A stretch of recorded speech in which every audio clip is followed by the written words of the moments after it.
Hello again, guys. We're going to continue looking at momentum, conservation of momentum. How do we use that to solve for collisions? And I have something really simple set up for you here to start with. You first have a truck or a cart or whatever, 500 kg, moving at 20 meters per second that way. And we have another cart over here that's at rest. He's just sitting there. His mass is 400 kg. And with your intuition, you pretty much know that if this guy hits them, they're both going to keep moving in that direction. Well, we're going to look at collisions in two different types of collisions, just to keep things simple. The two types of collisions are going to be when the objects stick together or when they bounce, meaning they hit each other and they come apart. Maybe they both keep moving that way. Maybe one comes back and one goes the other way. But those would both be like bounce.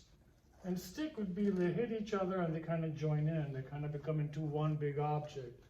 Kind of think of railway tracks, and these are railway carts, and they are going to couple with each other the moment they connect and are going to move together. So you know that when this guy moving at 20 meters per second hits this guy, they're both going to move to the right.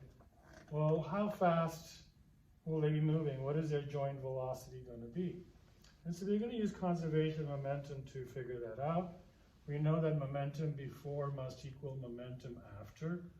The momentum before is m1 v1 for this guy, plus m2 v2 for that guy. And that's both of our momentums of everything as we get started. And I'll put a little initial up here to separate this from the velocity after they collide. When they collide, they're going to have a final velocity, but I hope you can see that when they're joined together, they're going to become into one big object. And excuse the bell. And the mass of the object is going to be the mass of the two objects combined together. So, you know, after they hit each other, they're probably both going to roll off to the right. We can see that with intuition.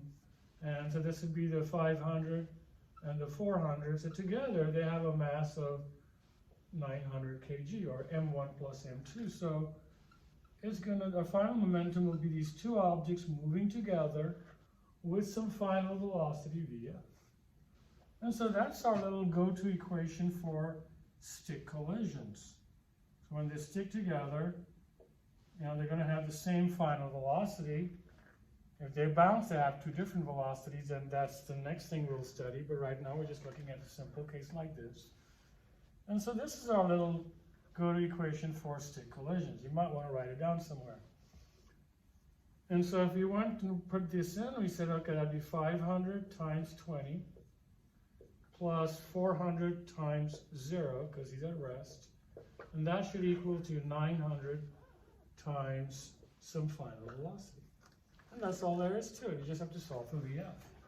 And so this becomes 10,000 plus 0 is equal to 900 VF. So VF would be 10,000 divided by 900, which would be 9 divided by 100, or approximately 11.1 meters per second. So, and I'm sure you could intuitively tell that when they hit together, they're going to keep moving in the same direction, but how fast? Well, it'll obviously, if this was 500 as well, it would probably have gone at half that speed. 20 would have been divided into 2 and become 10. He's a little bit lighter, so we end up getting a little more speed. And so that would be our final velocity, 11.1 meters per second. And that's how you use law of conservation of momentum to figure out what will be the final velocity of the object that will be moving.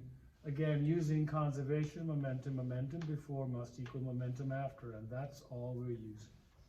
Okay, so I hope that makes sense, and we'll do another problem next with 2 cars, but we won't have them at rest anymore. We'll have them moving to begin with as well.